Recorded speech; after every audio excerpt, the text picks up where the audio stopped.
découvre ce superbe temple avec ses nombreux mandalas. Et ces Bouddhas, Drupjo, vous les avez comptés? Il y en a combien au total? Oui, il y en a plus de 1000. Vous êtes plus sûr? de 1000. Vous les avez comptés ou pas? J'ai déjà recompté, oui. Alors vous avez participé à la construction de ce temple? Oui, quand je suis arrivée en 93, on était en train de couler le béton.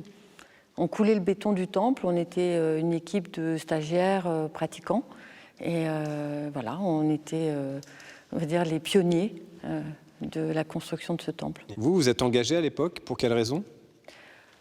J'étais en recherche, donc je trouvais que c'était passionnant l'idée de pouvoir travailler à clarifier son esprit pour mieux comprendre notre situation et mieux se développer, et dans l'intention du bienfait des êtres, c'est-à-dire d'être toujours en attention à ne pas nuire aux autres et puis à apprendre à mieux se gérer, mieux se contrôler ses émotions pour être je dirais, en harmonie avec tous les gens qui nous entourent. Alors après votre participation à la construction, vous êtes parti en retraite.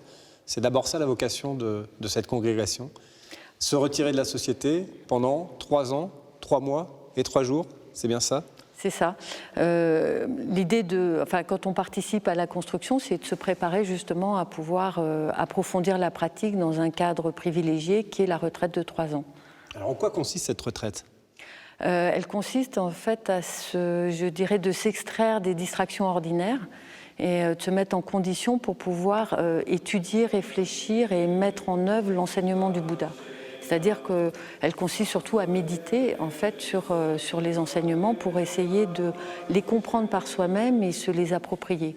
Le Bouddha a toujours dit il ne s'agit pas de croire ce que je dis, mais de l'expérimenter soi-même. 3 ans, 3 mois, 3 jours, c'est long, non? Comment ça s'est passé?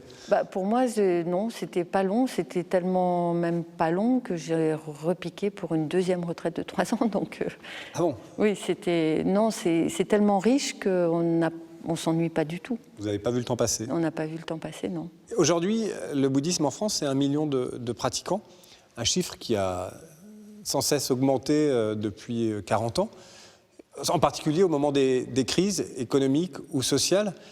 Est-ce qu'il y a un lien entre le bouddhisme et, on va dire, ce symptôme de malaise qui peut exister en France? Les gens sont en recherche de réponses à des questionnements existentiels sur le sens de la vie, comment gérer les situations difficiles qu'ils rencontrent et au final, finalement, se préparer à mourir tout simplement, correctement. Parce que qu'est-ce qui est plus important finalement dans la vie que d'être à chaque instant le mieux présent possible dans tous les moments importants? Alors finalement, on peut aussi accuser le bouddhisme d'être plus une philosophie qu'une religion, avec